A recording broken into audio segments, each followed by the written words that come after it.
আজ এবং আগামীকালের ডে শিডিউলটা বাকি দিনগুলোর থেকে একদমই আলাদা। তো সেই ওয়াইজই উঠতে হয়েছিল ভোর 4:30টায়। কখনও এত সকালটা ন্যাচারালি দেখা হয় না, সকালটা ভীষণই সুন্দর লাগছিল। তো তারপর রেডি হয়ে ফ্রেশ হয়ে বেরিয়ে গেছিলাম বর্ধমান যাওয়ার জন্য।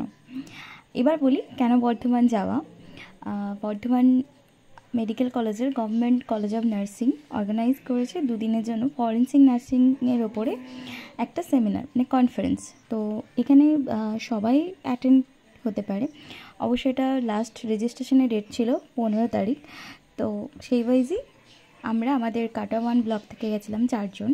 এই যে গিয়েই মনীষাদি আমার জন্য ওয়েট করছিল, তো দিদির সাথে গিয়েই একটা সেলফি তুলে নিয়েছিলাম। এরপর আমরা চলে গেছিলাম গভর্নমেন্ট কলেজ অফ নার্সিংয়ে। এটা চলছিল আমাদের রেজিস্ট্রেশন প্রসিডিওর, যেহেতু যেটা আমরা অনলাইন রেজিস্ট্রেশন করেছিলাম সেটিরই সিগনেচার পর্ব।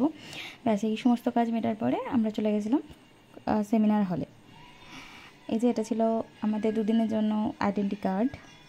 এরপরেও চলছিল একটুখানি সেলফি সেশন 4 জন আমাদের দেখার পর, আর এটা ছিল আমাদের দুদিনের কুপন। এরপর আমরা চলে গেছিলাম ব্রেকফাস্ট করতে। তো ব্রেকফাস্ট ছিল এই যে কচুরি, তার সাথে সবজি আর মিষ্টি, আর অবশ্য চাও ছিল।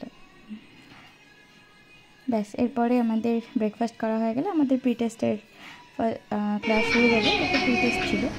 এরপরে একটুখানি ইনাগ্রেশন যেরকম বই করবো তার মধ্যে একটু যাওয়া ছিল, তার মধ্যে একটু গান করে প্রোগ্রামটাকে শুরু করা হয়েছিল। অবশ্য তার আগে ম্যাডাম এই প্রোগ্রামটার মানে এই সেমিনারটার ফরেন্সিক নার্সিং কী বা কেনটা আমাদের প্রয়োজন, কেন আমরা এটা সম্বন্ধে এখন পড়ছি, ইভেন এখন এটাতে এমএসসিও করা যাচ্ছে ফরেন্সিক নার্সিংয়ের ওপরে, তো সেই সম্বন্ধে একটুখানি আইডিয়া দিয়েছিলেন। এরপরে আমাদের মাননীয় ম্যাডাম যারা এসেছিলেন, তো তাদেরকে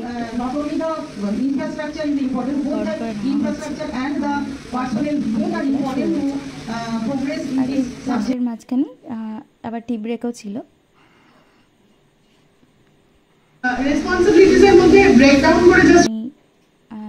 এইমস থেকে ভীষণই ভালো উনি লেকচার দিয়েছেন। তারপরে আমাদের লাঞ্চের টাইম হয়ে যায়। তো এইটা ছিল আমাদের লাঞ্চের মেনু। লাঞ্চও ভীষণ অসম্ভবই সুন্দর ছিল।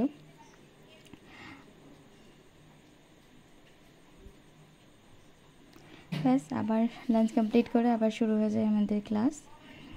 তো ভীষণ ভীষণ ভীষণ ইম্পর্টেন্ট সমস্ত কিছু ক্লাসগুলো ছিল। অনেক কিছু জেনেছি, অনেক কিছু না জানা জিনিস যেগুলো হয়তো কখনো ভিতরে একটা আগ্রহ ইচ্ছে জন্মেছিল যেটা কেন হয়, সেগুলো আজকে অনেক কোশ্চেনের আনসার পেয়েছি, নতুন করে অনেক কিছু জানার সুযোগ পেয়েছি। তো ভীষণই ভালো লেগেছে এটা। তারপরে আমাদের ফরেন্সিক ডিপার্টমেন্টের যে স্যার ছিলেন বর্ধমান মেডিকেল কলেজের, তো স্যার এসেছিলেন। ভীষণ একটা সুন্দর সেশন আজকের দিনটা গেছে। ব্যাস তারপরে আবার চা খেয়ে আজকের মধ্যে আমাদের ক্লাসের সেশন শেষ। এরপরে বাড়ি ফেরার জন্য রওনা দিয়ে দিই। 6:30টার ট্রেন ধরে বাড়ি। ট্রেনটা বুঝতে পারিনি এরকম একটা দুর্যোগ ওয়েট করবে। ভীষণই বৃষ্টি, তার সাথে ঝড়, পুরো রাস্তায় গাছ ভেঙে পড়ে যাওয়ার অবস্থা। কোনো মতে বাড়ি ফিরতে পেরেছি। ব্যাস আজকের দিনটা এইভাবেই।